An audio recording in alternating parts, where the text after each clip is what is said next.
Welcome to the January 2026 Arts Commission regular meeting. Effective October 17th, 2023, public comments may be made in person or in writing.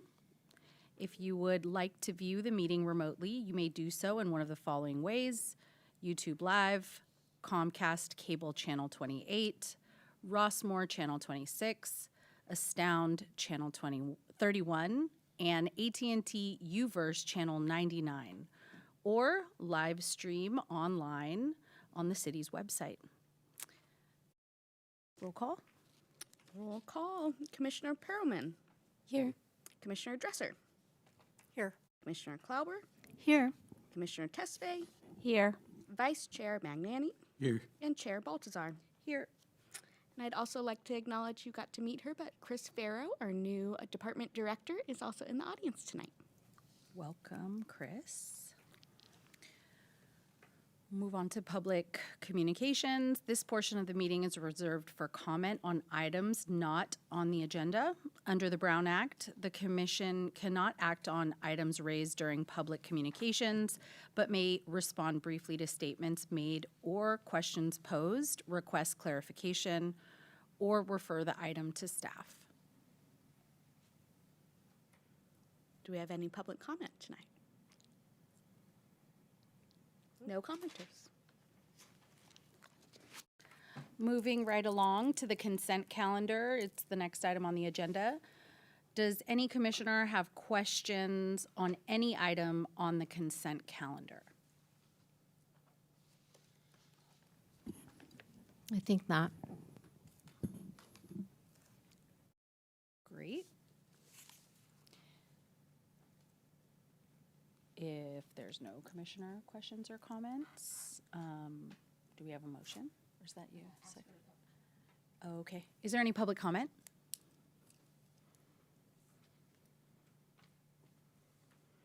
Okay, then next we just need a motion. I move that we approve the consent calendar as reported in our, from October 20th, 25, and do we have to accept the Community Arts Annual Report at the same time? Yeah. And accept the Community Arts Annual Report for year-end 2025 at the same time? And I second that. Okay, roll call. Commissioner Dresser. Yes. Commissioner Klauber. Yes. Commissioner Perlman. Yes. Commissioner Tesfaye. Yes. Vice Chair Magnani. Yes. And Chair Baltazar. Yes. Motion carries. Great. Consideration. Next on the agenda is an item for the for commission consideration.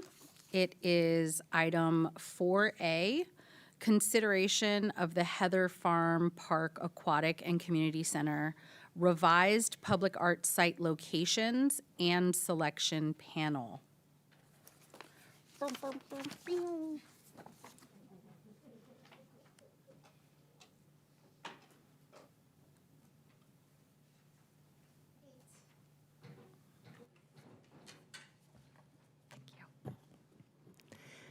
Good evening, Arts Commissioners. Mariah Nelson, Public Art Manager.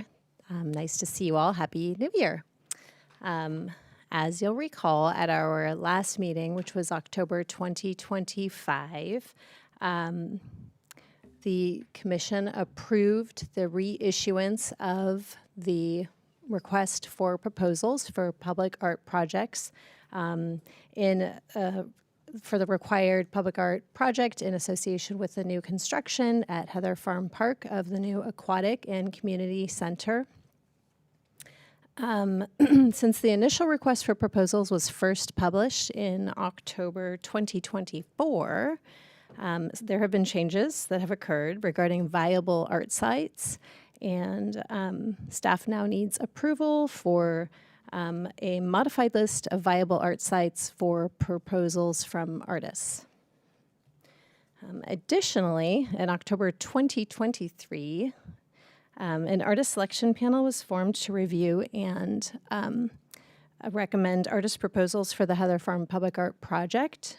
And due to the extended period of time, it's now been 2.5 years, or a little bit more. A new selection of panelists is required for this revised public art proposal RFP to go out. So we will need that. So that's on, whoops, let's see. That's the next. Oh. So here are the Arts Commission recommended actions for the evening. As was stated, review and approve revised potential site locations for public art at the new Heather Farm Aquatic and Community Center and the surrounding park areas as recommended by staff and the Public Art Committee. And for the public who is not familiar, the Public Art Committee is comprised of 2 arts commissioners. And also approve a new recommended panelist with alternates for the Heather Farm, Park Public Art Project. So we'll do a quick overview. I think this might look familiar to you. Here is the site that we'll be discussing tonight.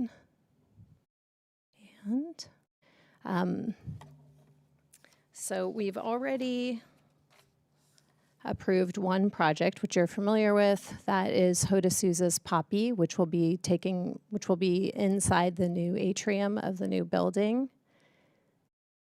So that is moving forward. We're in contracting with them, and this is taking up part of the required budget. Here is the site that we will be focusing on tonight. So this is aerial view of primary art sites 1 and 2. The way that staff and the Public Art Committee would like to draft the RFP is to suggest in the RFP that there is one primary location for public art, and the primary location would be either, it's marked there, it's hard to see, 1 or 2. So 1 is the lawn at the northwest corner of North San Carlos Drive at Heather Drive, right there on the corner. It's an approximate hexagon shape, which could support one large project or a series of smaller works on the lawn. The site that was also determined at our meeting was site number 2 there on the screen. It's the landscaped area that abuts the tennis courts on the southwest corner of Heather Drive and North San Carlos Drive. So it's right there. We did have Public Works come out. We had traffic and engineering come out to determine the viability of these sites. Site 1 does have some irrigation that will have to be moved a little bit to accommodate. However, I believe they're already doing some moving of the irrigation due to other movement that's going to be taking place at this park with the new swimming pools that are being put in and the picnic sites that are going to be moved. If you look at the top 2 left picnic stations, those 2 are going to have to be moved to closer to the parking lot and the street, Heather Drive. So there will be some work taking place there to accommodate for the 2 swimming pools that are being brought in. And site number 2, which we'll go into further, is there is some underground power there that would have to be moved. Again, some irrigation, but those are doable projects. So here's a different view of primary site number 1. You can see there's trees that line it, kind of dotted with trees, but in the space, it's actually a decent space for art. And here's an aerial view of that. This is the traffic sight lines are in red.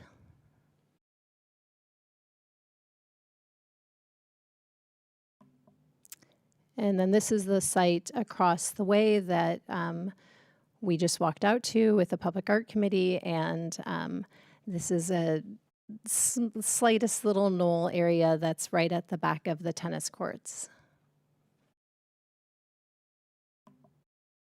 And here is an aerial view of that space. And another view of it from here.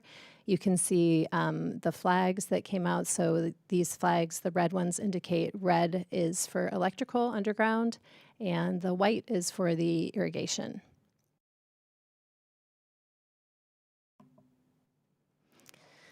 So now that we've covered the outdoor sites, this is the building. These are the plans for the new building. And as you'll see in the center, inside the building is a planned project for Hoda Souza's Poppy, which is moving forward. And the exterior site that was approved at one of the earlier meetings for site approval, that's still, it's here, and we're asking for reapproval after going through all of the other viable sites. This is still a great contender. We would like this to be listed as a secondary site. So for the RFP, to make it clear for the artists, the outdoor sites would be the primary locations to propose art. So one or the other of those two.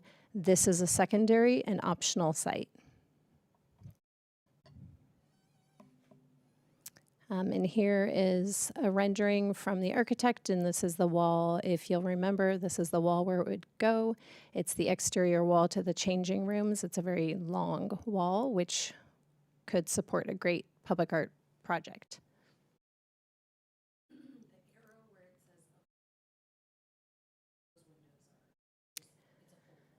So the windows face this, but then what you can't see from this rendering is where it wraps around. So like where the people are walking, that's a whole long wall. Yeah. So I'm going to go back as we're not, whoops. I don't know how to use this thing. Okay. So does anybody have any questions for clarification on the sites? Yes.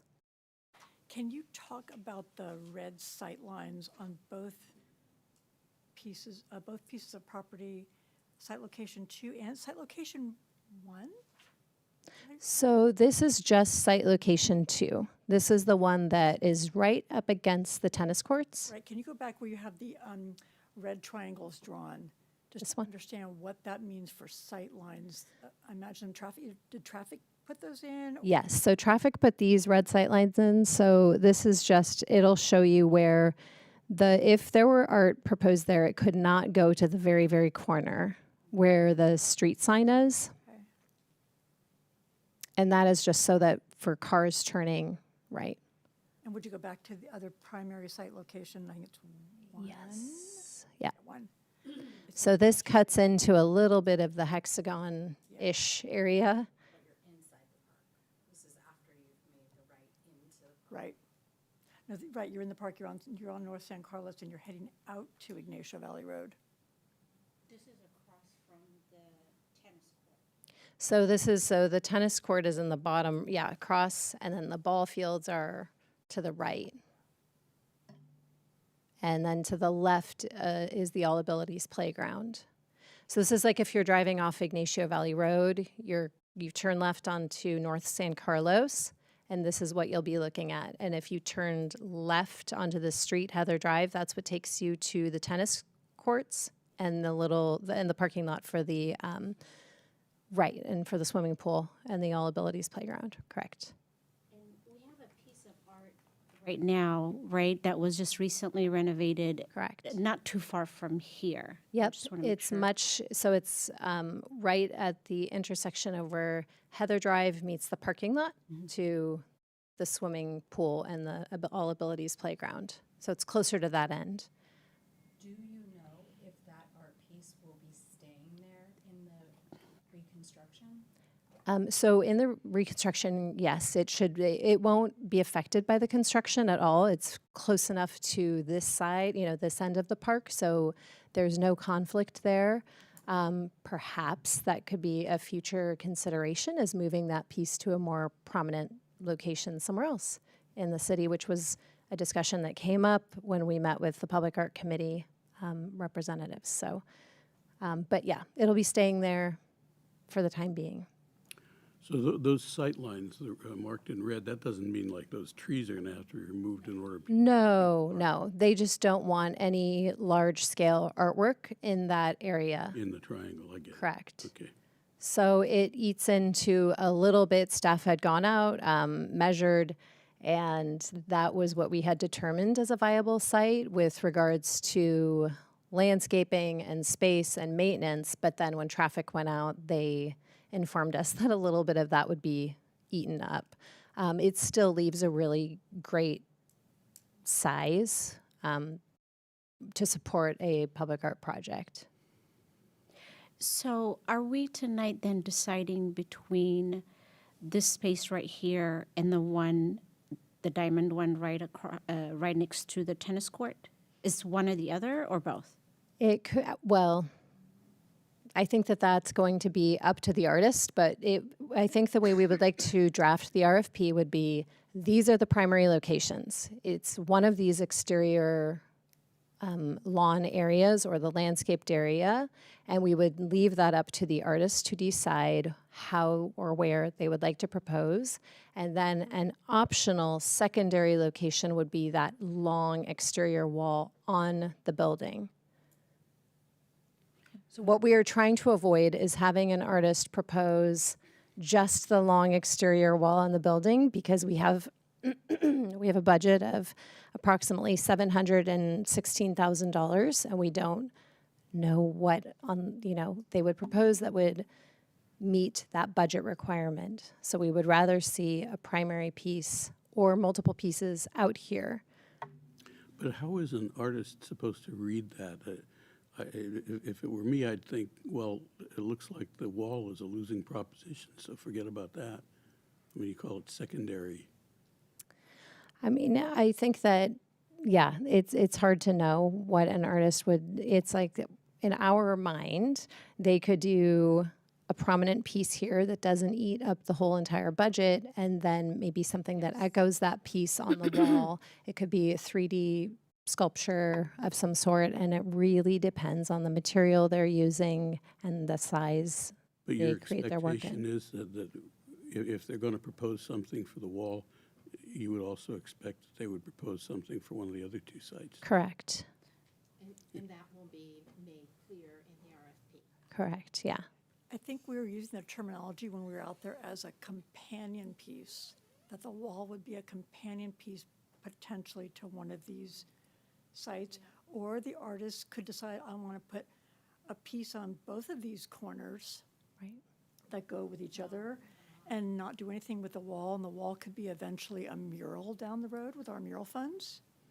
So Correct. So editorializing priority sites as external with the wall as secondary, given the artist pool that you know you're going back to, we're still sticking with that? Am I getting too far ahead? No. Because a lot of those 8 of the 10 finalists, there's at least 5 that work in really expensive fabrication mediums. So I can't imagine them coming back and saying, I'm going to do a sculpture and a wall. But I guess we'll just find out when we get there. Right. Well, are any of those 8 even muralists? Not muralists, but if you look at all of their sites, they all have experience with doing freestanding sculpture as well as work that has been mounted onto walls in buildings. So I think that from the list of eligible artists, they're all fully qualified and able to do both kinds of work. It's just a matter of what they choose to do. Photo of site 2, just so we can see how much is left for the art. Yeah, okay, I really think that's great, but what did the city say, CityWorks say? How much of that space can be used for art? Like where would the art piece be? Like on top of where the plants are now? Yeah, it seems like where the plants are. Yeah, so whoops, that's a good one. So yes, Oh, these there you plants go. would have to be Oh, okay. potentially removed. Yeah. Okay. Yeah. And then there are underground power lines that connect all those lights. And there is irrigation also. So this would eat into our budget a little bit because we would have to pay to potentially move some of those things. And it's unknown how much that would be at this point. The other question I have is with regard to site number 1. I don't know if you guys have been able to look into how much that corner is used by people who picnic there and who use it with their friends, family, lots of kids I see going there. So can you talk about that? Sure. I think, yes. So the park is super, super well used, as everybody knows, whether it's right like birthday parties or community gatherings, sporting events. It's hard I mean, I couldn't find any photos recently. I think it's a little bit different in the use since our last meeting. It's not quite as busy at that corner and intersection as it might be in the summertime when people are picnicking outside. A lot of the activity takes place closer to the picnic tables, which you can kind of see where they are. Yeah. And we wouldn't want to, I mean, this is definitely something that we would include in the RFP so that the proposing artist would understand the use of the space. And who knows what they may propose. It could be something that doesn't take up a huge footprint, but rather goes up high, or maybe it could be something that provides shade. We are not art directors, so we don't really want to tell them what to propose, but I think that the more information the artist has, the better a proposal they can give. But it's hard. Yeah, I don't. Yeah. Cool. Thank you. Go ahead. Is there any irrigation or trees or plants we'd have to move at Site 1? Good question.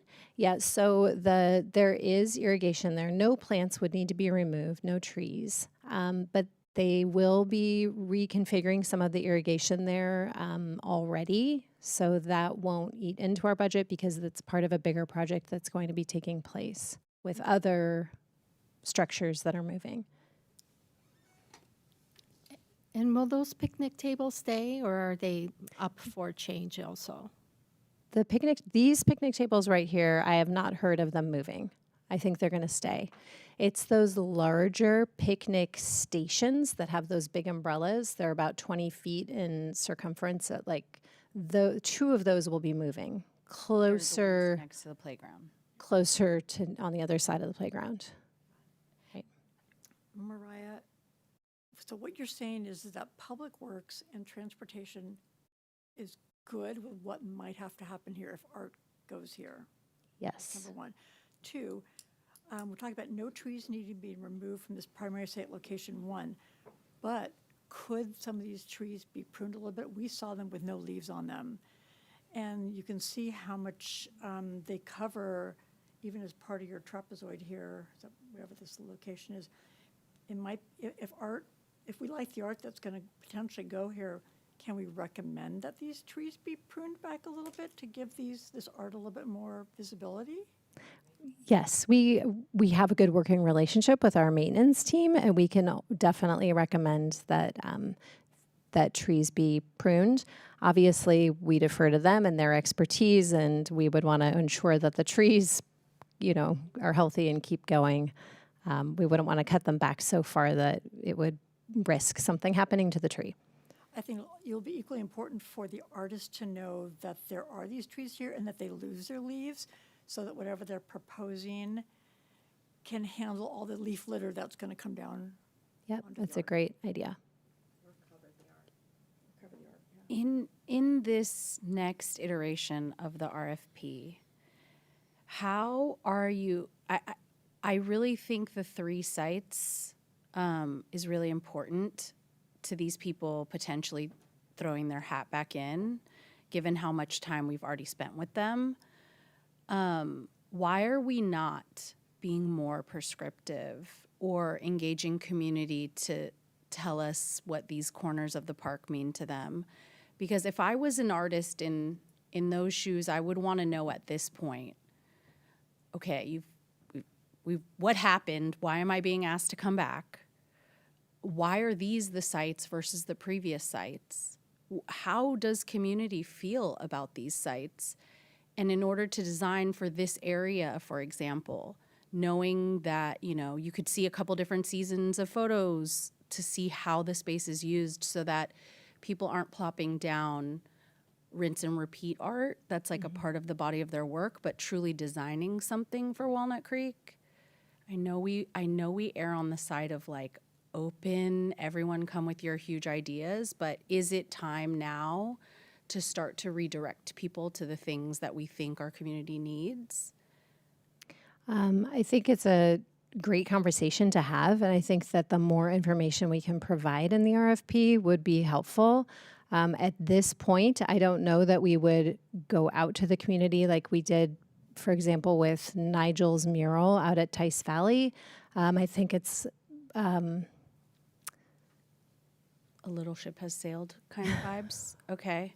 Well, I mean, even the survey that we took years ago, like at this point, we want to reinvite them back in and be excited to work with Walnut Creek, even though they might have rejection to redirection.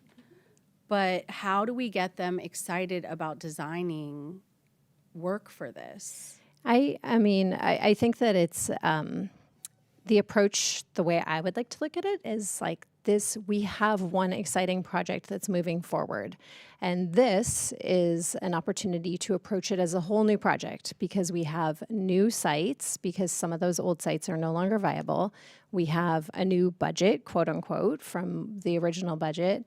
And it's a great opportunity for a new proposal to come in. So I would like to approach it with this like new energy of here we go, new RFP, let's do a fresh start, let's learn from the mistakes of last time and help. I think already we're on a better path because we have less sites and we have more information about these few sites that we can share with these artists, and we can definitely look into, I mean, it's a heavily used park. So I don't know if one of you maybe has an idea on how to express that to the artists to take into consideration. We do ask, I would think that any artist at this caliber would take the time to try to research and understand this community and understand this park and get a good sense for the Walnut Creek.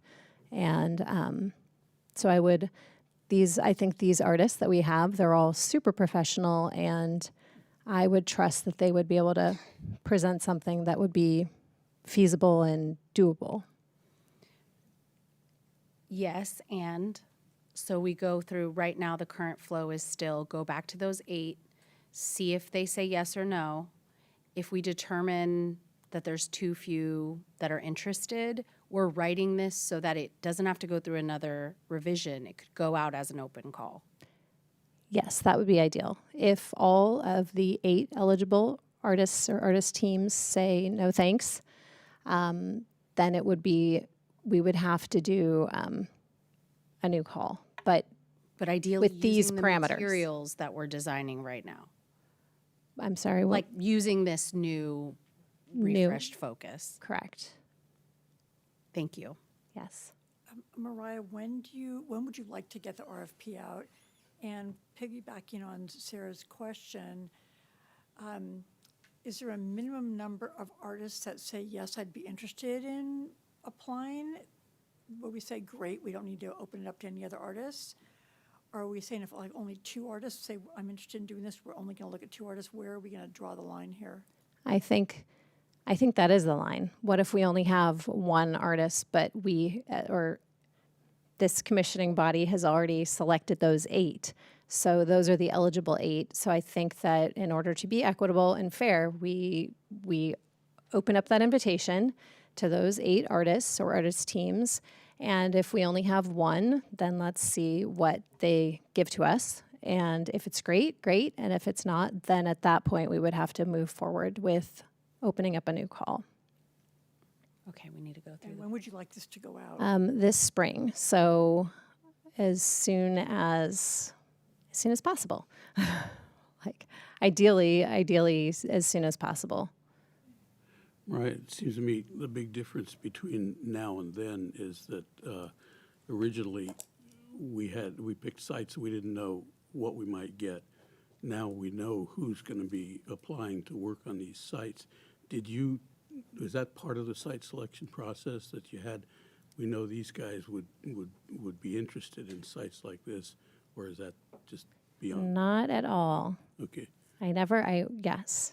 Have no idea if they're interested or yes, but that was not part of it. It was just really more of what are viable sites after all of the changes that have taken place. So some of it's landscaping, some of it's signage. So that's really the main determining factor in the change sites.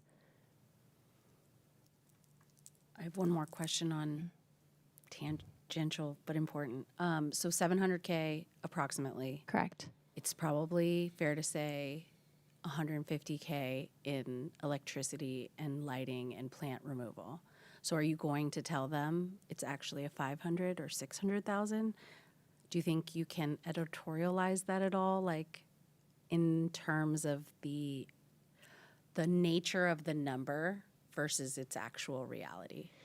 I think that it will be important that we put in there, there's a contingency, and so some of the funds should be set aside for that, just in case of any unknowns or variables.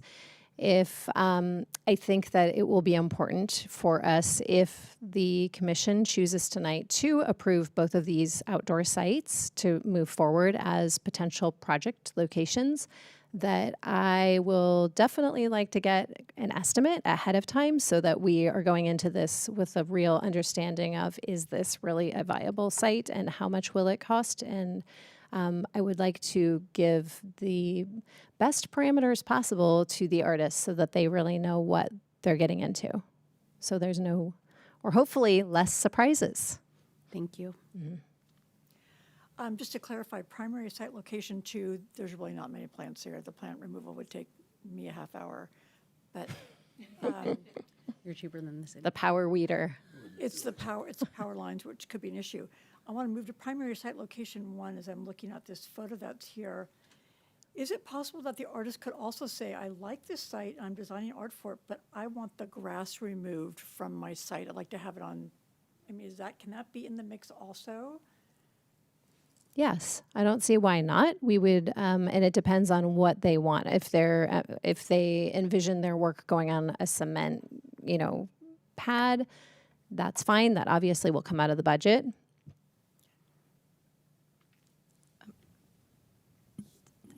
Can you tell me why we need to give them 3 sites as opposed to us deciding where we want the art, and so that there is, when artists come back with their proposals, there isn't a disparity between, oh, I like this, but it's on this spot versus that other spot, and so it's not really, we're not really measuring what they're proposing, apples to apples. So why can't we decide that? I think we've done the preliminary work where we've checked with the building. We have that one site as a viable site. We walked around, we've met with different departments in the city to determine that these are 2 viable sites. All of that is to say, as a commissioning body, if you vote to not approve these as viable sites, and it's, somebody wants to make a motion to say we only want 1 viable site for consideration, that is up to this commissioning body. I have a question on when these decisions are made on when you're seeking for the sites. I was out there today, and for when I saw site number 2, that was exciting to me because just the way you pull into the, I know we're cutting into it, and it's not going to be full. Thank you. No, the other one. So I know we have enough space for whatever they need to do with it, and but the opportunity that it gives for the art to be visible is right off when you first, so that makes sense. Across the street, I'm just trying to understand how these decisions were made. not so much. I know that there's another piece of art that we just discussed that's on the same field, but to me, this seems to be more, it attracts more attention as opposed to the site number 1. But as I drove down Heather Drive, is it? Okay. Why wasn't the site considered across from the skating rink? I know that we are, as we renovate this, it's going to be a busy area. I know that area at the top is not as busy, but I feel as though there may not be as many removal of things that we need to be concerned with, but it still provides an ample, space for art and visually where it will sit. Like, it resonated with me, but I just wondered how these decisions were made in terms of the way the sites were picked. Does that make sense? Are you referring to the skate park? So if you were to continue on Heather Drive, the skate park that's at the end there? Yes. Right across from it. I took a picture of it. There is a nice little area similar to this. Is that adjacent to the Clark Swim Center on that side of the street? So there'll be a whole separate planning process for what happens to the Clark Swim Center site. So my professional recommendation would be that we not make assumptions that art would be able to go there and stay there, because there's going to be substantial work done to that area. And maybe one day in the future, if there's another public art project in our future, then that could become a site. But today, there's many things that might change.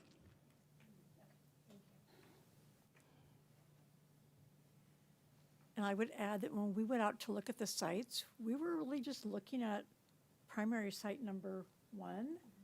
And we looked across the street and saw this site right here. And we're like, why not this site? It seems like it has such good visibility. There's no trees in the way. You can see it both coming and going from Heather Drive and San Carlos. And it looked like minimal work needed to be done. Of course, we didn't know what was going on underground. So we added this site while we were out there. And this site would not take away from where people are using to picnic, and because when families gather, it can get kind of crowded on that lawn. A friendly reminder, we're in Commissioner Questions time, as we're diving a little into comments. So if there's any further questions on sites, there's then still the panel portion to discuss and get your questions about before public comment.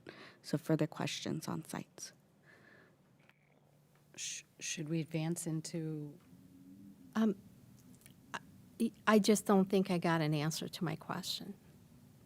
We- The question was, why can't we pick the site that we want? So if us commissioners with staff, we've all looked at this, why do we need to leave it up to the artist to pick the spot versus we pick the spot?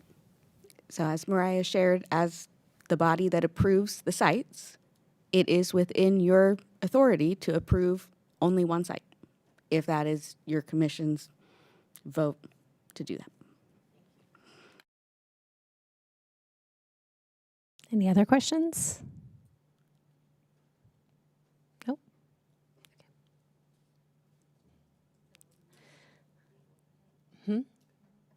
Yes. Let me fast forward, or am I rewinding? This is a new remote control for me here.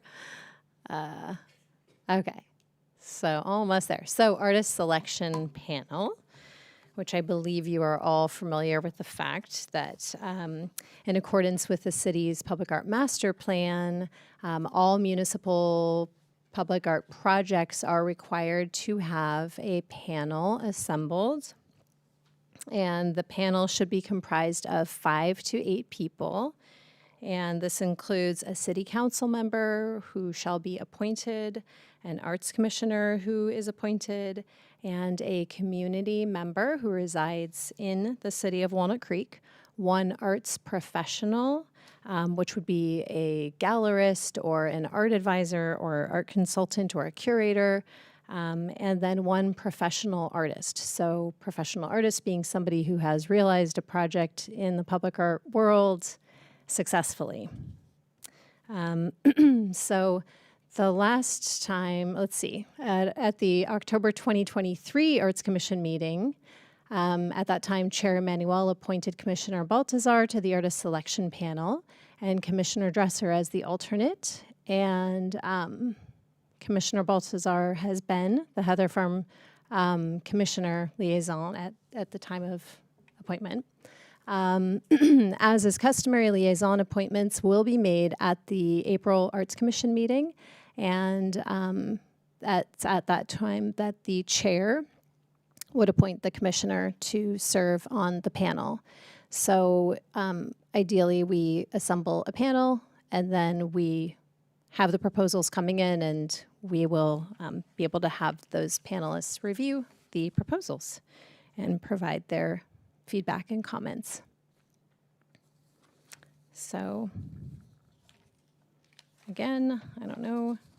I think you have that all. Do you have any questions about the panel? Yeah, I do. The three that are already on here, Jennifer, Linda, and Judy, who chose them? Staff, we have a list of eligible arts professionals, people that work in the arts world. Some of those people are actually municipal arts people that are familiar with how city structures work. Jennifer, the first one on there, she's the public art director for BART. And these are all people who have served on different city panels within California and have experience and understand the process. And Do they know they've been selected? And do we know if they know, have they said yes to being selected? So we have not reached out to them because first we need commission approval that this is an okay list. And once we have that, then we reach out to them. They are aware that they're in a pool, and so I don't think they would be shocked or surprised if we reached out to them, but we haven't reached out to them for this specific project. To clarify, today you're looking for approval on the recommended composition of this team. So City Council, Arts Commission, we're not approving these people. Just approving the right, just The in one arts general. professional, one, Well, the composition is determined by the Public Art Master Plan, so that doesn't change. So we do need somebody to fit each of those roles, if that makes sense. And then these are just some of the names. okay. I think we're saying the same thing, but Okay. yes. Okay, Okay. I just, because we can't approve Jennifer if Jennifer doesn't know she was invited. Correct. So this is like, we put her there, we put a couple of alternates just in case she's not available. So to clarify, you are approving the names listed there as panelists. And staff cannot reach out to those panelists until you approve. So they'll go to Jennifer. If Jennifer is unavailable, uninterested, then they will go to the alternates that are listed. Understood. Thank you. Any questions? of course, me. Why can't we just keep what we had before in terms of the panel? So due to the extended period of time, that is just, it's just a very long time has passed. And it's, if we're going to treat this like a new project, we are going to assemble a new panel.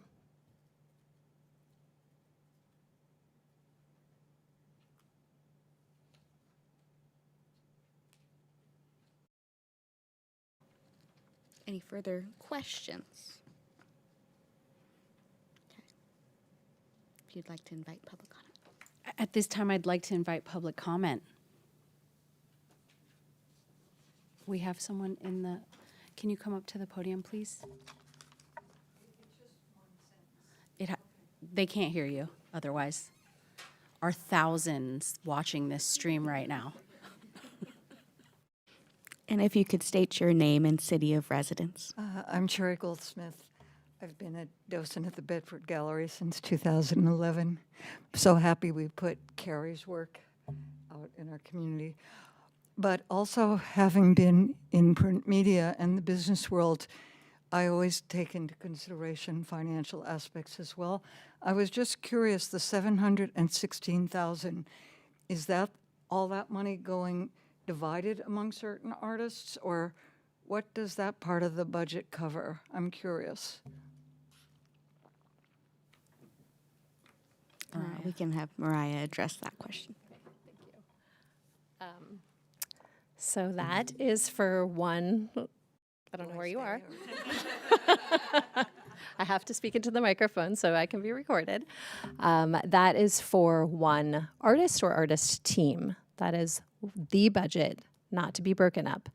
Public art, it requires bigger budgets because of fabrication costs and all of the people involved in a public art project. It's not just an artist, it's also the engineers, the fabricators, the shipping, and the installers, and the equipment that is required. So that is why the budget may sound very large and robust.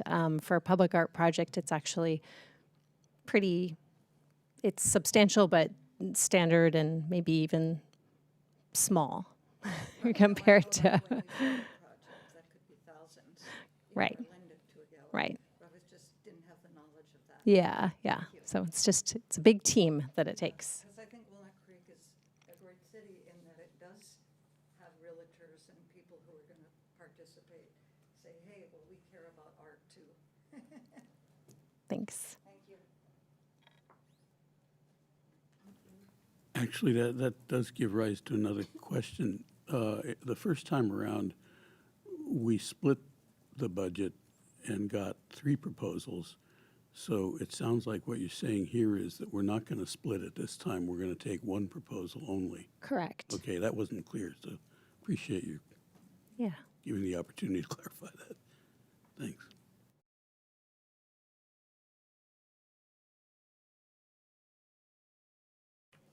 Commissioner comments at this time.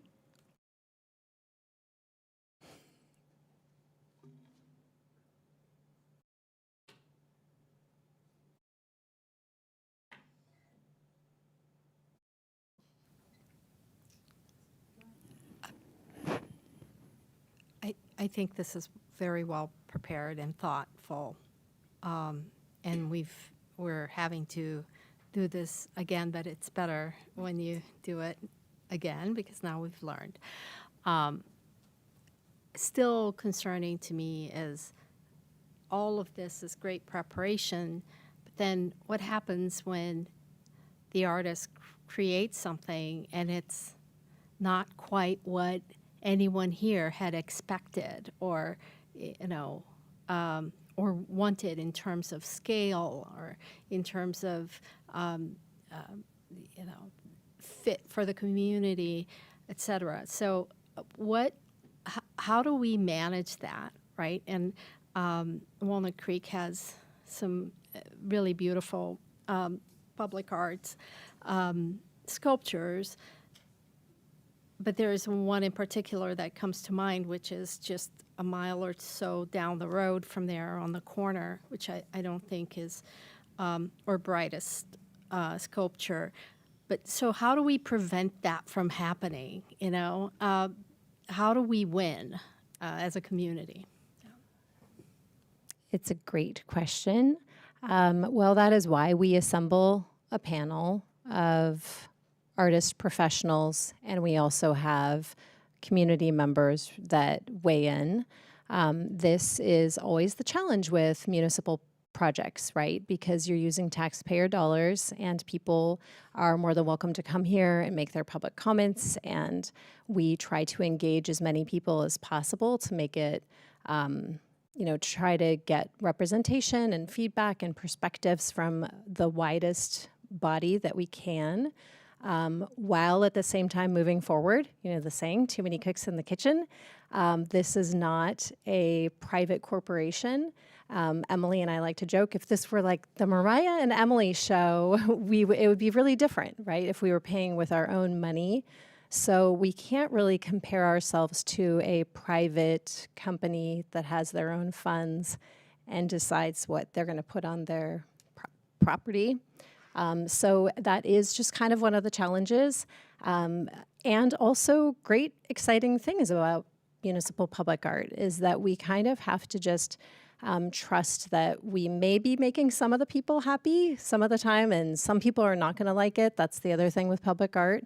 I can name a couple sculptures in the city that some people love them, some people hate them, and I think that either way, that is a sign of a successful art project, just eliciting some sort of response from someone. So, Absolutely, but that's not really what I'm asking. What I'm asking is, what's the process for taking a look? Will there be like what is that called? A model made that the panel can take a look and say, oh yeah, this is exactly what we were thinking this artist would do? Do you know what I Yes. mean? Yes, I understand. Yes, so- Once it's done, we Yeah. either love it or hate it or middle. That's great. The more the merrier, in my opinion, but how do we win? well, that part of the process will not differ from the last time. So the last time we did invite artists to propose their projects. They come up with the renderings, they design. We did have one of the artists do a maquette with little models, which, we didn't see here, but then the panel reviews and makes a recommendation. And then at that time, it's presented to the whole Arts Commission. And at that time, if everybody is in agreement that they absolutely do not like the project, don't think it's a good representation of the city or a good use of the space, at that time, then the commission would vote to not approve and not move forward. I thank you. Comments? Yeah. You guys have done a great job, and I like all three of those sites. That said, the mural site, the wall site, makes me nervous, that whole process, because on the one hand, we're not going to split the money because we want to get high impact. On the other hand, we're kind of inviting a lower impact by doing that. So I don't know how others feel, but that piece makes me nervous. Although I would love to have something on that wall, because otherwise all we got is a wall. And yeah, I hear what you're saying. This is a recipe for disappointment, but you can't anticipate what you're going to get. You have to just put it out in such a way that you encourage people to take their best shot. And I think these two sites, 1 and 2, look to me like they're chosen with high impact in mind. The smaller site is definitely, looks monumental to me and has opportunities there, which I think an artist would be quick to find. The other site also has the potential for having something more interactive, because people use that lawn. So I don't know. I think you've done everything you could at this stage to encourage good response from these 8 artists. But I would seriously question whether we're doing the right thing by including that mural site just for that reason.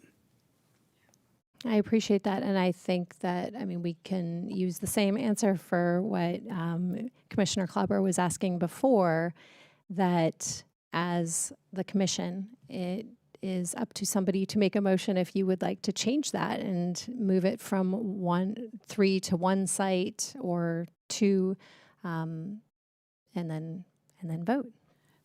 Before we make a motion, is there additional comments? Thinking out loud, I really like your suggestion that we remove mural site and have that for a later project, and we'll have money for that. And this makes it much easier. Primary site 1 and 2 I definitely am leaning towards primary site too because there's no trees in the way. But I understand that we could get a great project for primary site one that is interactive. I so want the RFP to be so, I don't want to say clear, but really speak to the usage of the park, the fact that we have trees that are in the way, dropping leaves, that there's picnic tables nearby, so there's no question about what gets submitted as a proposal, that artist had no idea where that art was going to go. So I'm comfortable taking out the mural site and having 2 sites remaining, as long as the RFP is very clear about what that artist might be getting into at either one of those sites. That site, if somebody said I only want to pick one site, I probably could go along with you as well. So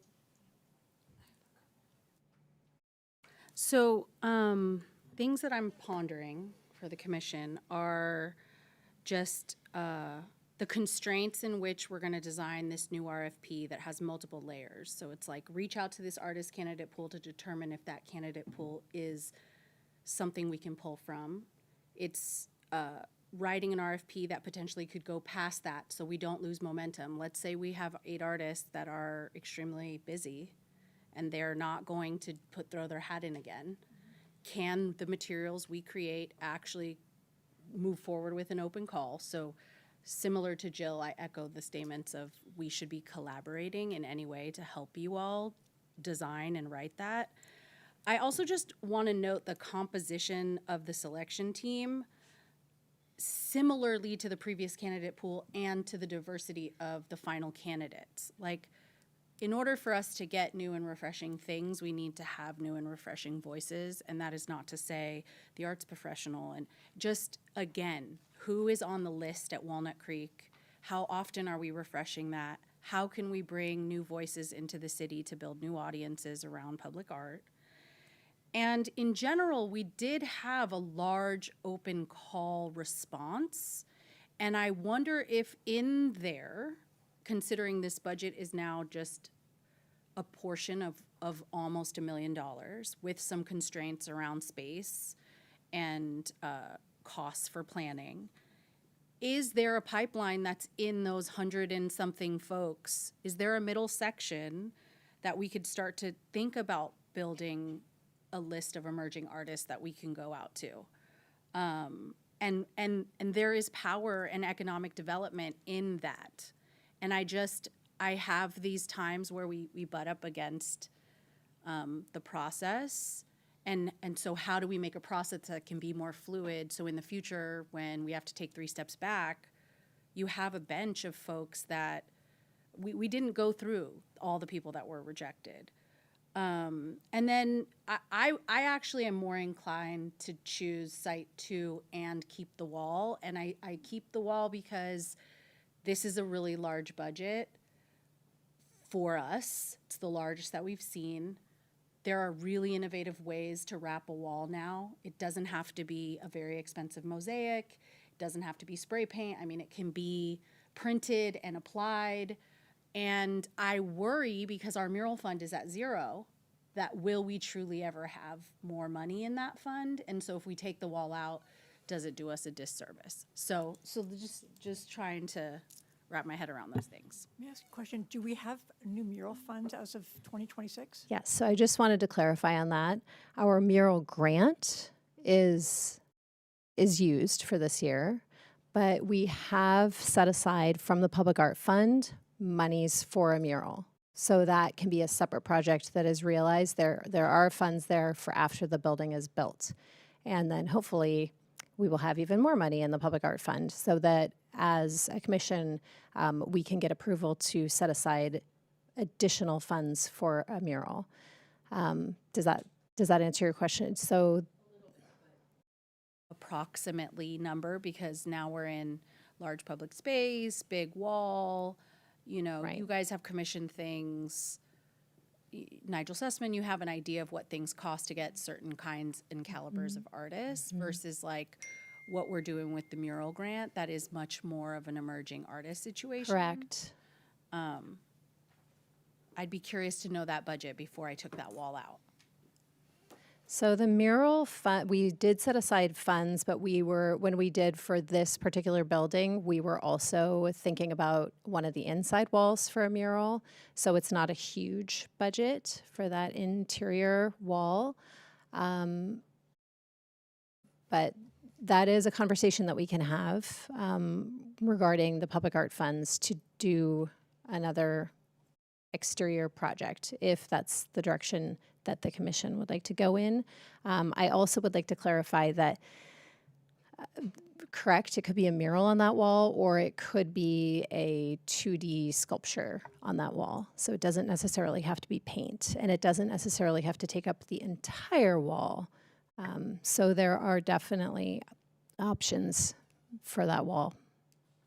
But whatever, whatever happens in the context of this proposal for that wall takes away from what the artist could give us on those other two sites. Yes, That was my point. that is correct. They'd have to figure out how to split their budget.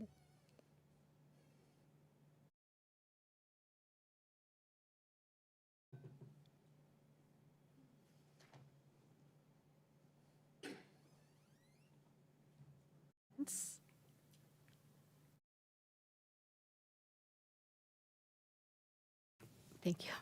To hear everyone's perspective and commentary, it definitely makes your brain turn. So does staff have an opinion on what's smart to do from, a practical perspective? Like, what's your opinion?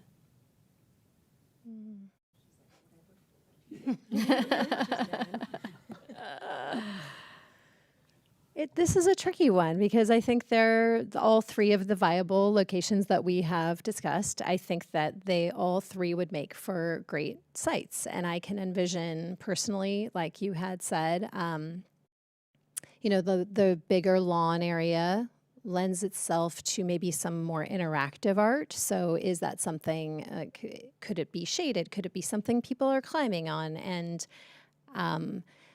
be a boon to the picnic area, not something that's like, oh, in the way, but like, oh, great, the parents are picnicking and the kids are interacting with this art. So I have that in mind. I also like the idea of something, just given the limitations of the space right across the street. I could see something going up there that it doesn't lend itself to so much interaction, but does maybe get the attention of people coming in and out of the park. I love the idea of a wall sculpture on that big, long exterior wall, but I also am not an artist. And so I am always excited to see what artists propose, because I think that they're the experts at coming up with really exciting ideas. And then it's just kind of, I like the part where we go, yeah, that would work, or no, that doesn't work. So this is a tricky one. And that's why we have this wonderful commissioning body here to think through this challenging process and come up with a solution. This is a comment. We already have a park where kids can go play in the playground. It would just, it's so overdone. This is all my opinion. Where you have art that turns into a swing set and, kids climbing all over. That's, I hope we don't get that.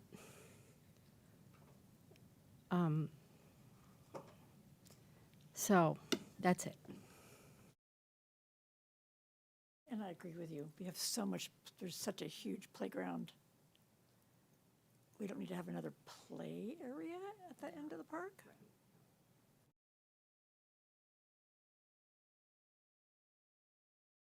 All right, here we go.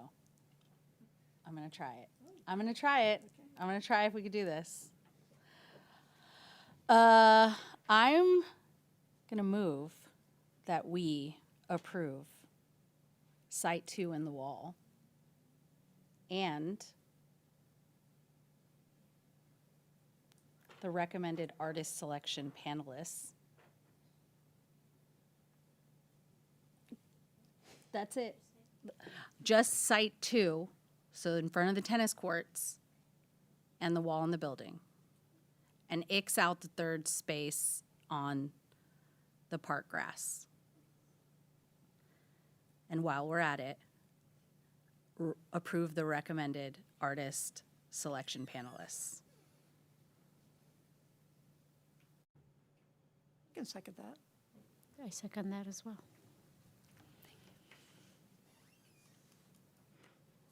That's actually very clever. I commend you for that. Okay, sorry, motion, second. Okay. We are voting on approval of Site 2 by the tennis courts and the exterior wall of the building and the recommended panels. Chair Baltazar. Do I want to amend, do we appoint the panelists now? No, that's April, right? The Arts Commission representative will be appointed by the chair in April. And until then, it's the person who was previously liaison. Yes, the current Heather Farm liaison. Okay.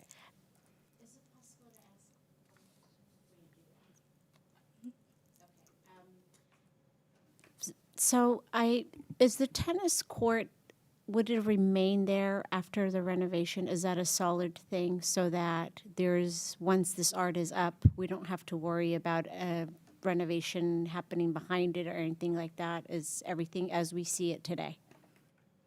While I can't guarantee forever and ever, there are no current plans for renovations on the tennis court side. So any artwork that will be going in Site 2, we wouldn't have to be concerned about being tampered by any projects around the surrounding area, maybe possibly later in life, but at the Right, moment, yeah, for the like time in the being, far I just wanna future, confirm. if there was some major renovation of the tennis center, right, then that might come into a conversation. But there is no plans at this time for a renovation of the tennis center.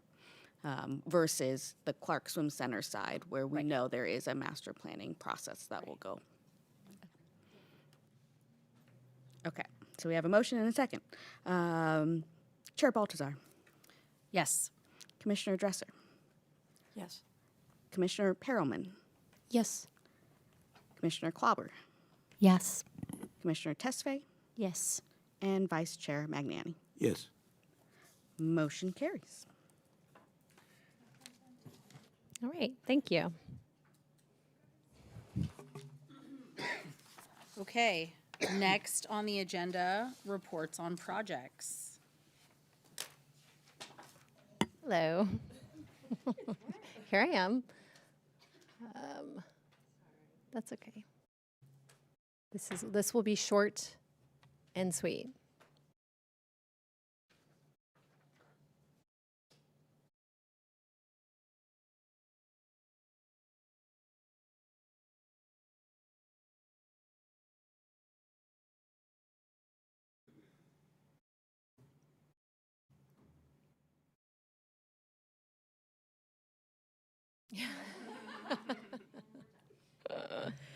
All right, so these are just a couple of updates. Ooh, okay. All right, so as we were talking about, here we are back at Heather Farm Park at the other end of the street. So this is right by the parking lot and Heather Drive. This is the recently restored Bruce Johnson sculpture Strata, and it looks gorgeous. It was actually, the artist is no longer living. One of his assistants came out to do the work, who worked with him side by side for many years. So he really has obviously an appreciation for the artist's work and a sense of how the artist would like things. So he did a great job at getting rid of the parts that were compromised and re-nailing with its all copper nails and really securing it so that no moisture could get into the piece. And it's been freshly patinaed. I love this piece, so I'm happy to see it being cared for. And this piece was acquired by the city to commemorate its 75th anniversary, for people who don't know, back in 1989. So it's a nice piece. And this is happy news to report regarding our public art walking tours. So in last fiscal year, we had, well, from July 2024 through June 2025, we had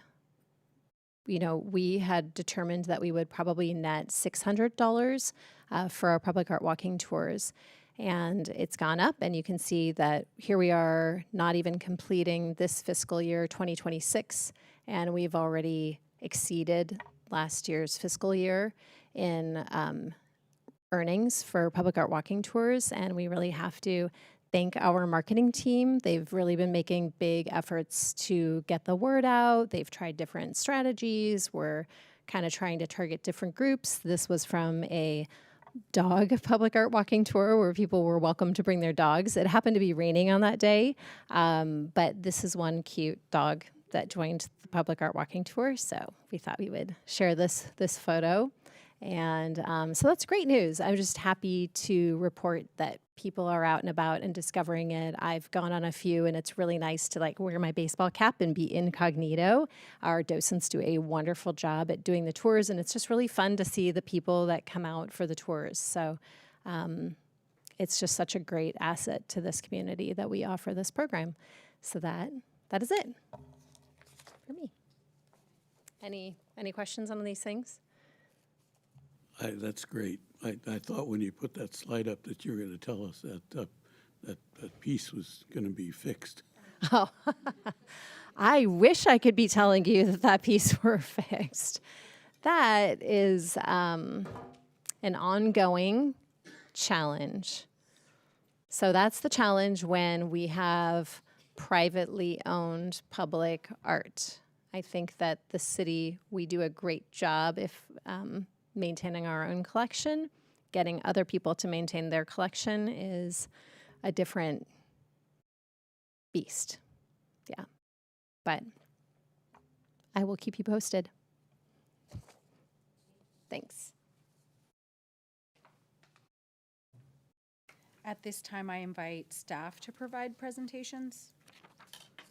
So I'm going to go through our Lesher Center strategic plan, and then I'll roll into some additional announcements. For the record, even though I've been sitting here, Carolyn Jackson, General Manager, Lesher Center. On our strat plan, just one update for tonight, which I'm thrilled to say we've finally filled the technical coordinator position that was part of our strategic plan back from 2022, which is helping us plan for and execute the Headliners series and the more complex center rep projects. So Taylor McQuestion joined our team at the end of October, and it is wonderful to have someone in a leadership role really able to focus on how we make those events as successful as possible and as efficient and cost-effective as possible. So next time you're at a Headliners event, you might see Taylor running around taking care of everything for the day. But it's been a journey to get that position filled, and we're happy to have her. On other Lesher Center and Center Rep updates, February is busy with Headliners. On February 14th, we have Peppa Pig, My First Concert. So if there's young people in your life, it's a great introductory concert that Peppa Pig and family learn all about an orchestra, right, and what comprises an orchestra, and it's a fun interactive day. So that's February 14th. February 20th, Anna Gasteyer will be with us, famous from SNL as well as Wicked and other things. So she has a cabaret concert that she does. February 21st, one of our SF Jazz concerts, Madeline Perot. And February 28th, we're bringing back Mariachi Herencia de Mexico, who was here in 2023. A really phenomenal mariachi group, all fairly young folks, really pushing the boundaries of mariachi. And from Center Rep, next up is Lost in Yonkers by Neil Simon, and that starts March 29th. Fun. I'm also going to, on behalf of Miley, give you a couple of updates from Center for Community Arts. Spring classes registration will begin on February 18th, so if there's one that you're eager to get into, make sure you mark your calendar. And summer camp registration is already open, so be planning for your summer for all the kids in your life. And then preschool registration will open on February 18th as well. There's a couple special events coming up on March 6th is Teen Art Night at Shadelands Art Center, live music, art making, food, including music from local high school bands. Family Art Day will be Saturday, March 14th, an outdoor free fun-filled family event where you'll get to experience a variety of things, including painting, crafting, or just having fun with color for our little ones. And on March 28th, a special fundraiser event with the Community Arts Foundation and Synergy Theater. It'll be Diamonds and Detectives, and it will raise money for scholarships. It's an immersive comedy experience that puts you in the thick of the action. Tickets include entrance, of course, cocktail hour with light refreshments, and the immersive theatrical experience. So tickets are on sale for that. It's March 28th. And that's all.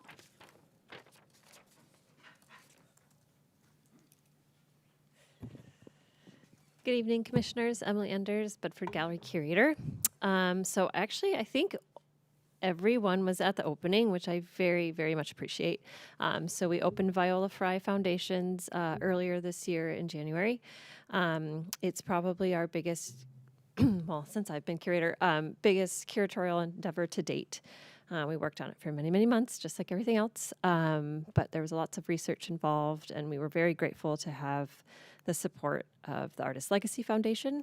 And Cynthia DeBoss and Daisy Murray Holman, are coming back on March 12th for a Cocktails and Conversation event from 5:30 to 7.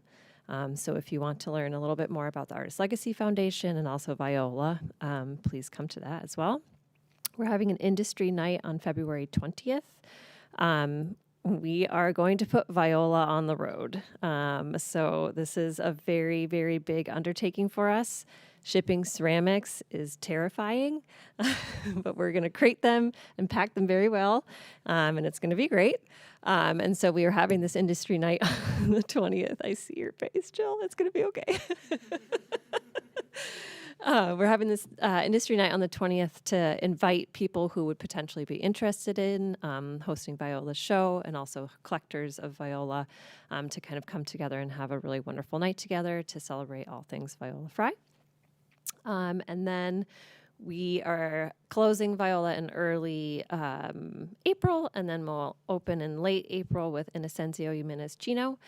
So that will be the artist's first ever retrospective. He is an Aztec artist, and he's coming. So we are now in the thick of getting an artist here from Mexico. And he also is not an English speaker, so we're having to hire a translator, which has been really wonderful and really great. But he actually speaks a different dialect of Aztec, so that has to be translated into Spanish, and then the Spanish has to be translated into English. So we're kind of currently in the throes of that. So another research-heavy exhibition, but also an opportunity to share the last 50 years of the artist's work with our community, and that show will also travel. And then as far as traveling is concerned, we did have Rediscovering Native America kind of have a soft opening in the city last fall, but it's at its first travel venue in Reading, Pennsylvania, and that opens in the beginning of February.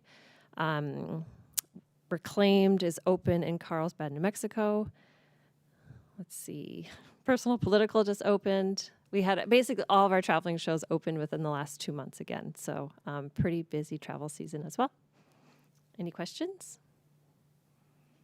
Thanks.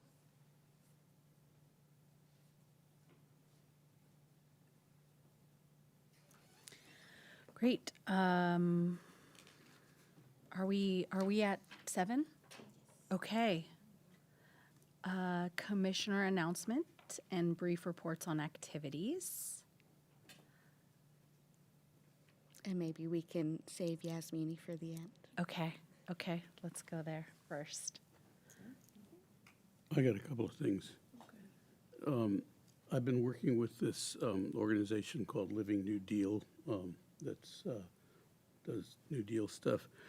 They're on a campaign now to preserve the Walter J. Cohen building in Washington, D.C., which is targeted for a program called Aggressive Destruction. And I'll let you imagine who put them on that list.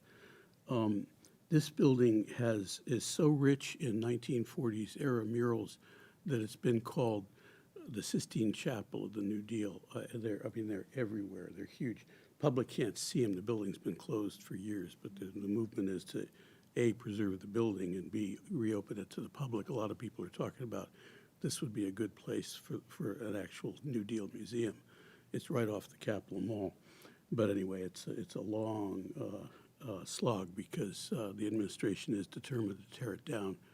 I can't imagine why they don't like it. And then, speaking of efforts to resist or suppress our history, in my role with the Walnut Creek Library Foundation, we're bringing a film called The Librarians to the library on Thursday, February 5th. This is a documentary made last year. It's won a lot of awards. It's got a lot of critical acclaim. And it's really hard-hitting about what's going on around the country in terms of book banning, book burning, intimidating boards of education and librarians, and really focuses on how librarians and school teachers have become these inadvertent first responders in the battle to preserve democracy and free speech. It's an amazing film, and it's free. It's February 5th. I encourage everybody to go. And finally, speaking of things that everybody needs to see, last night I was in Napa, and they've got this thing going on called the Napa Lighted Art Festival, where they bring in installations for like weekends in January and February. And I can't tell you how exciting it is to be wandering around downtown on a Sunday night with like hundreds of families and people just checking out this amazing art and interacting with it and stuff. I just bring it up because I want it for Walnut Creek. So looking at you guys. To add on to that, I've been to this festival the last couple of years. I think it's ingenious that Napa came up with this during the quiet months for restaurants for January and February because it brings so many people downtown. And every year they have different artists, and I think they try to keep the sites pretty consistent. So, with the 8 or 10 sites, where you're going to walk. But I've thought about that too for Walnut Creek. The difference is that after the earthquake in Napa, they were able to redesign the downtown and create that river walk. And so they're able to kind of imagine art sites and start from scratch for those art sites, which we don't have the luxury of doing. I will transition into, I don't have much going on except for to say, I'm excited to tour the Viola Fry show, and we don't have that many tours. And as I look to Sasha, I really want some more high schools to come. I just saw that Heritage High School, who I think is from Brentwood, signed up at the last moment for tours this week and next week. And all I can imagine is that their art teacher must have come to the opening or somehow heard about the show on social media and decided I have to bring my students to the Bedford. So that was kind of unusual. We usually don't get schools from Antioch not from Brentwood, having to get parents to drive them into Walnut Creek to see a show for high school students. We usually just get Los Alamos walking. So if you have any high school students in your life or know of them, please encourage them to talk to their art teachers, see if they can get them into the Bedford for this show, because I think it's particularly impactful for high school students.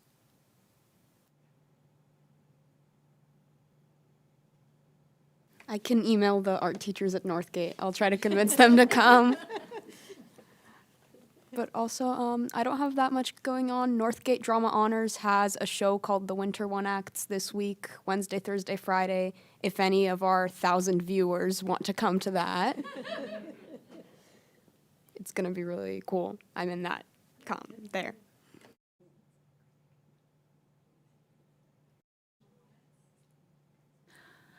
I'll add that we hosted MLK Freedom Party at Desired Effect in Pleasant Hill for community. We hosted a ordained Buddhist monk from Plum Village. Her name is Sister Jun Hamamoto. She's also an origami master. She told the story of her family's experience in the United States for 3 generations in internment camps. She talked about how origami and the paper folding has existed over hundreds and thousands of years. And we also practiced in heart making as kind of a collective care ritual for all of us to come together, considering the tremendous amount of chaos that the United States is going through.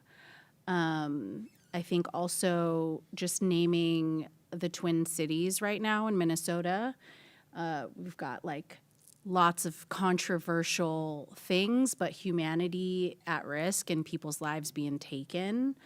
So just, you know, Renee and Alex and Julio, and reminding Walnut Creek, like their city council members, their commissioners have been standing up and really exercising leadership as leaders in their cities to figure out solutions while they are under this attack by the federal government. And, you know, we live in a beautiful, quiet little town of Walnut Creek, but we should not assume that these things cannot happen here, and how the city might prepare, not its law enforcement only, but the collective people who are working in the city, who are working with volunteers across commissions. Like, we need to be ready in the event of anything can happen these days. And so just voicing that I steadily raise my hand to be a part of any way that staff here at the city might be thinking about those contingency plans, or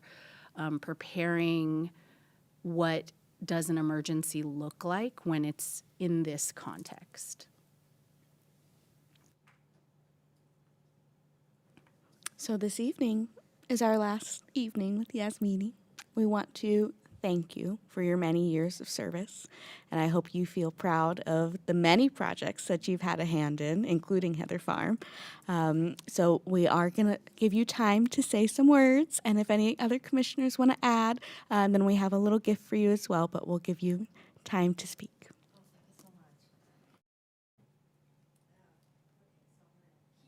Keep back my tears.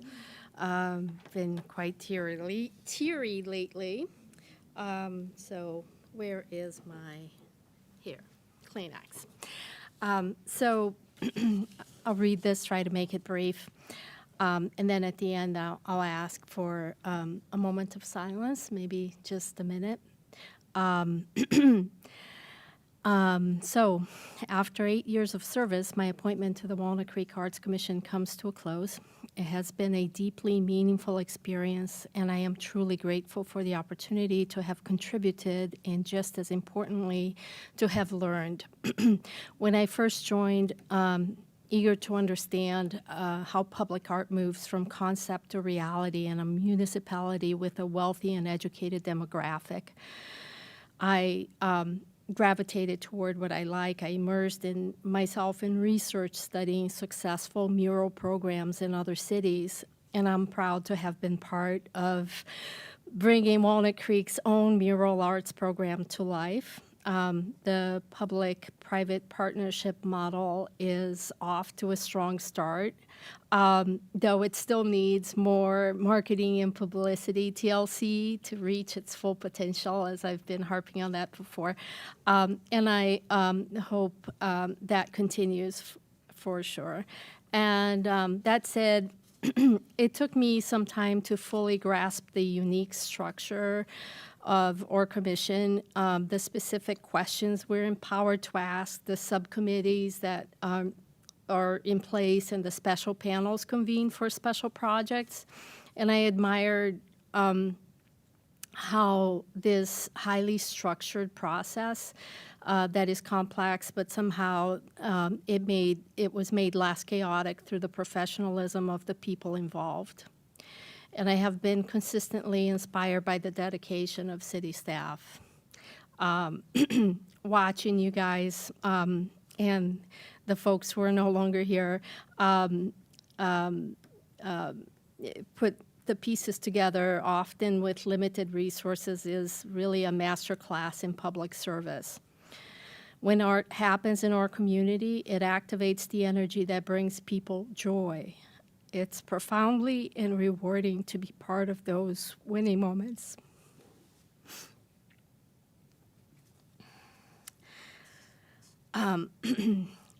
So I learned a lot from my fellow commissioners. I saw Emily Anders rightfully rise to her current position as curator at the Bedford Gallery. And she and her team bring a wide range of conceptually rigorous exhibitions to the city, bridging contemporary themes with historical art forms for a lush, artful series of art encounters where one finds new narratives explaining the cultural weight of visual arts and traditions. I have to talk about him because Steve Huss, who is no longer here because he retired and moved away, I wasn't sure that I was really not getting it, but then in the end, the guy just taught me so much. Like, he was really, truly a gem. And so I want to mention him here still, even though he's gone. And and then he, I think, really came to shine for me when the city had that rebound program. And he wrapped his arms around that. And then because of that, we had this amazing, all these, I think it was at least 8 murals that were put up during that time, during the city rebound program. So that was really impressive. But it is Carolyn Jackson's leadership that has impressed me as nothing short of transformative. Yep. She has shouldered a Herculean workload with grace, vision, and tenacity, elevating every facet of the center's resident programming. From curating the dynamic presentation series to stewarding the acclaimed center repertoire company, from overseeing venue rentals to robust educational initiatives, Carolyn has ensured that the Lesher Center remains a vibrant cultural heartbeat in our region. I loved the administrative updates. To me, they're like a show. But really, they are testaments to what's possible when artistic excellence meets strategic stewardship. So your skills are rare and deeply admirable.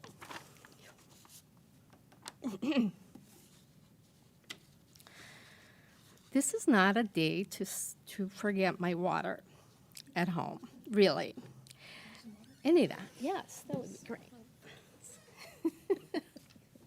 I usually have a big, thank you so much. With that,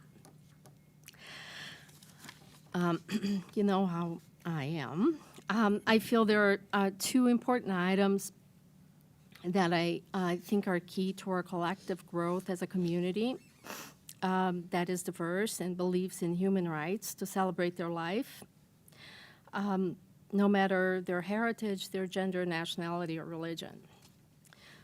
So first, to accelerate the impact of the arts in Walnut Creek, this is just my opinion and an observation, I strongly recommend elevating the arts program as a singular pillar of economic development, beyond a nice-to-have part of the Parks and Rec department. Public art is not merely a recreational amenity. It is a powerful economic driver and a core component of a vibrant, attractive city. Placing it within an economic development framework would align its mission with a vision for growth, investment, and placemaking that feeds the soul of our community as much as it does our local economy. I think this goes to what, Peter, you were mentioning about Napa. We should be able to be the city that is the art spot in all of the Bay Area. I don't see why not, and I hope that's in our future. We're on the way, though. And second, and most importantly, I must speak to a silence that has weighed heavily on my heart. Over the past 8 years, we have faced historic challenges together devastating droughts and fires, a global pandemic that claimed countless lives, and an unprecedented housing, healthcare, environmental, and economic crisis. In this forum here, we have acknowledged these events, we have talked about them, and we have sought ways for arts to help us process and heal. Yet, for over 2 years, and still going, we have watched in silence as our nation has enabled the relentless genocide against the Palestinian people. We have seen in real time the erasure of countless men, women, and children, their entire families, whose members were in various professions. They were painters, sculptors, art teachers, photographers, gallery workers, community arts teachers, weavers, blacksmiths, illustrators, musicians. You get my point. So on behalf of every artist and creative soul whose life has been extinguished, and on behalf of our humanity, I ask this commission to do what we all have not yet done. Take a moment in silence.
Thank you. My service here has really been a privilege. And thank you, commissioners. Thank you, Sasha. Thank you, Stephanie. Thank you, Jill. Thank you, Peter. Thank you, my friend. Thank you, thank you, thank you. And thank you. Do we have our little something? Okay.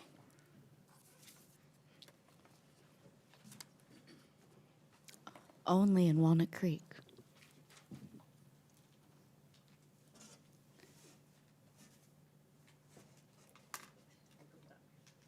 I think, yeah, you can go ahead. It's a small party. I have to build a new house. This is awesome. So cool. Let's see. Okay. Oh my goodness. Oh, man, thank you so much. You're very welcome. If any other commissioners have comments. Do any other commissioners want to share anything about our incredible Yasmini? Yasmini, thank you. You have taught me so much. But on behalf of all the commissioners, we wanted to present you with a little gift. Thank you. Oh, wow. It's rare that we have a book at the Bedford that we can actually purchase and give based on an artist, and we thought you'd like this with an amazing woman artist. So on behalf of all the commissioners, thank you so much. Oh, thank you. What a You're welcome. thoughtful gift. Thank you. Both gifts are amazing. Wow, thank you. Building my little art library. Awesome. Thank you. I really appreciate it. We're almost there, guys. We're almost there. I have something to say about the commissioner. I wrote it down because she's very rigorous. So I also felt like it was important to come prepared. And so I just want to take a moment to thank you, not just for your time and leadership on the Arts Commission, but the way that you show up.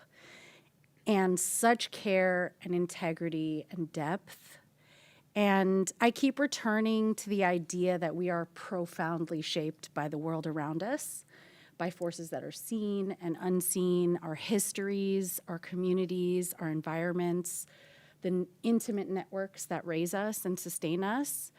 I have a favorite teacher, and she says, we are what we practice the most. And the way you listen and decide to listen and care for other people, you truly embody that. And I've been so grateful to get to do this and see all of those other things between the lines.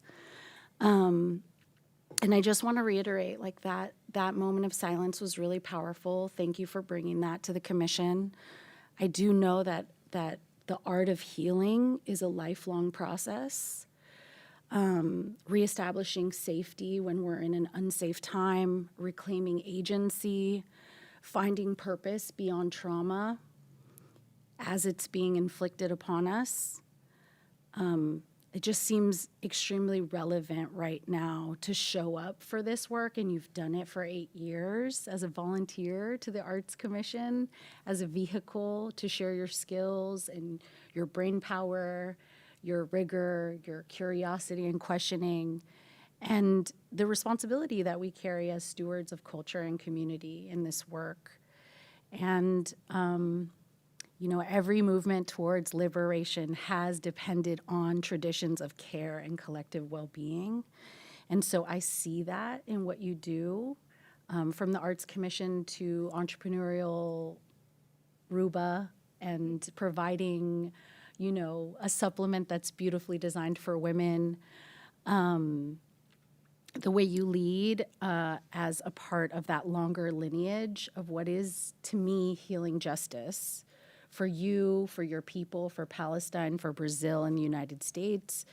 You work in a way that understands creativity and care and cultural investment as an existential infrastructure and not extras.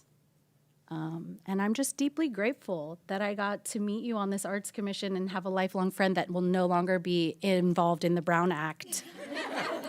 And, thank you for your thoughtfulness and your steadiness in the humanity that you bring and who you are and how you show up, and your voice absolutely matters, and please never feel silenced. Thank you so much. Thank you, guys. Thank you. I'm heartened, grateful, and privileged. Really, very privileged. Thank you, Mariah, for being new. With that, we are 14 minutes past Jill's adjournment time, and we are adjourned.